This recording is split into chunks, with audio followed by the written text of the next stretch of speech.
Oi pessoal, e aí, como é que vocês estão? Tudo bem? Estamos de volta ao nosso curso completo de Direito Eleitoral para Concursos. Essa é a aula número 10, ainda estamos falando sobre a Resolução 23.659 de 2021. Esse é o bloco número 4. Nesse bloco, nós vamos falar sobre direitos políticos, como que a resolução trata sobre esse assunto. Inclusive, vamos falar sobre os direitos políticos dos indígenas. Importante nós ressaltarmos aqui o termo indígenas, né? O termo índio, é importante a gente deixar esse termo índio de lado. Nós temos agora grupos de indígenas, quilombolas, temos pessoas com deficiências, são terminologias que estão sendo adaptadas aí aos nossos textos legislativos, e você que estuda para concurso precisa ficar muito atento.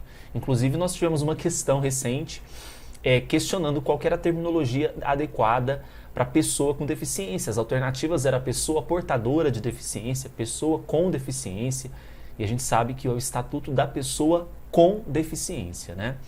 Então, nesse vídeo eu vou falar um pouquinho sobre direitos políticos.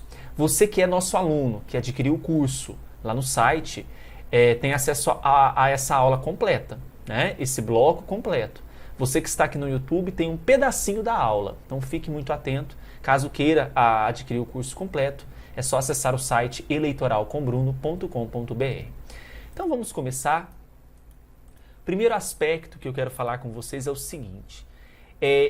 Quando eu falo de direitos políticos, quando você se alista no cartório eleitoral, você tem ali o seu título de eleitor, a capacidade eleitoral ativa, ela é permitida àquele cidadão, aquele indivíduo que era um nacional e agora se transformou em um cidadão.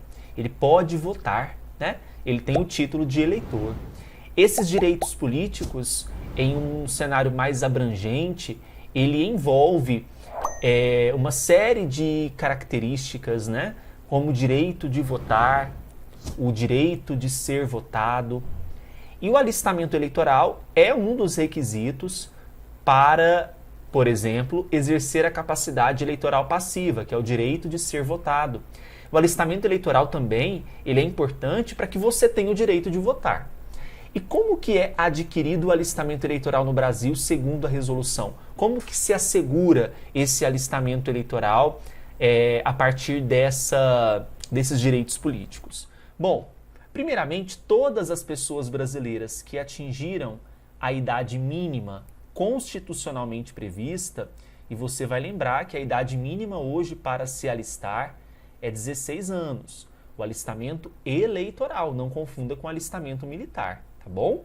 Salvo os que pertencendo à classe dos conscritos. Quem são esses conscritos? São aqueles brasileiros que estão prestes a completar ali 17 anos, né, que vão prestar o serviço militar obrigatório. Ele recebe a classificação de conscrito. O conscrito ele é inalistável, ele não pode se alistar eleitoralmente, certo? Então esse conscrito ele está no período do serviço militar obrigatório e ainda não tenha se desincumbido desse exercício, dessa classe de conscrito. Ou seja, ele ainda permanece como conscrito. Também será assegurado o alistamento eleitoral, pessoal, às pessoas portuguesas que tenham adquirido o gozo dos direitos políticos no Brasil, observando-se aqui a legislação específica. Então, a Resolução 23.659 diz que os direitos políticos são adquiridos pelo alistamento eleitoral nessa situação. Então, você que possui 16 anos, né? Você já pode votar, não é obrigatório, é facultativo. Você comparece a um cartório eleitoral, inclusive hoje você consegue fazer agendamentos pela internet, tudo pela internet você consegue fazer até mesmo alistamento, né? E segue os passos, os documentos que são necessários, a etapa de qualificação, a de inscrição, beleza, você atinge ali, você se alista eleitoralmente e pode votar nas próximas eleições. As pessoas portuguesas que tenham adquirido o gozo de direitos políticos no Brasil também será assegurado aqui, certo? Bom, aqui nós temos duas situações, que é a suspensão dos direitos políticos e a perda dos direitos políticos. quero que vocês entendam o seguinte: a suspensão tem um caráter temporário, relativo. Então, a suspensão desses direitos, o próprio nome diz, suspende por um determinado período.